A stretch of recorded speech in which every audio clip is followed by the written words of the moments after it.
কুমিল্লা সিলেট আঞ্চলিক মহাসড়কের মিরপুর থেকে মুরাদনগরের জাফরগঞ্জ রোড পুরো সড়ক জুড়ে ছড়িয়ে আছে সিন্ডিকেটের জাল। বিভিন্ন যানবাহন থেকে আদায় করা হয় চাঁদা।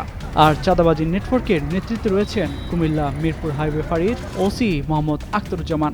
এমনই অভিযোগ তুলেছেন এই সড়কের যানবাহন চালকরা। অনুসন্ধানে জানা গেছে ওসির নিযুক্ত দালাল কসবার শামীম হোসেন ফাঁড়ির সামনে থেকে কোম্পানিগঞ্জ পর্যন্ত চলাচলকারী প্রায় 1500 সিএনজি অটোরিকশার প্রতিটি থেকে মাসে 1500 টাকা করে, 200 ব্যাটারি চালিত রিকশার প্রতিটি থেকে 1000 টাকা করে আদায় করেন। শামীম ওসিকে মাসে 4 লাখ টাকা ভাগ দেন।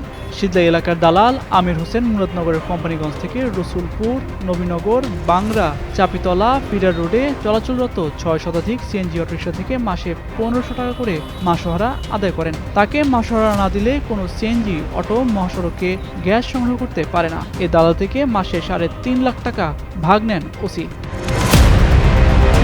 একইভাবে ষাটশালা, কোম্পানিগঞ্জ, মিরপুর হাইওয়ে সহ কয়েকটি এলাকা থেকে কয়েক হাজার যানবাহন থেকে লাখ লাখ টাকার চাঁদা আদায় করে এই সিন্ডিকেট। এক্ষেত্রে ওসির বিশ্বস্ত ক্যাশিয়ার হিসেবে দায়িত্ব পালন করছেন নরসিংদী জেলার সুজন। তার মাধ্যমে দালাল সিন্ডিকেট নিয়ন্ত্রণ করা হয়। বাংলাদেশের প্রথম 5D AI ইনভার্টার যুক্ত সর্বোচ্চ বিদ্যুৎ সাশ্রয়ী যমুনা এয়ার কন্ডিশনার। যানবাহন চালকদের দাবি, দালাল আমির হোসেনকে মাসে 1500 টাকা চাঁদা দিয়ে সড়কে সিএনজি চালাতে হয়, অন্যথায় ওসি সাহেব মামলা দিয়ে হয়রানি করে।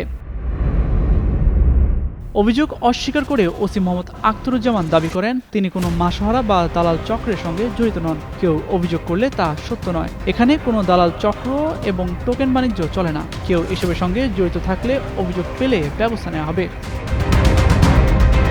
এ বিষয়ে হাইওয়ে পুলিশ কুমিল্লা রিজনের পুলিশ সুপার শাহিনুর আলম বলেন, চাঁদাবাজির সঙ্গে কোনো হাইওয়ে পুলিশ জড়িত থাকলে কঠোর পদক্ষেপ নেওয়া হবে। মিরপুর ফাঁড়িতে এ ধরনের দালাল সিন্ডিকেট থাকলে খোঁজখবর নিয়ে আইনগত পদক্ষেপ নেবেন তিনি। এছাড়া ওসি যদি এ ধরনের কর্মকাণ্ডে জড়িত থাকেন প্রয়োজনীয় ব্যবস্থা নেওয়া হবে বলেও আশ্বস্ত করেন পুলিশের এই কর্মকর্তা।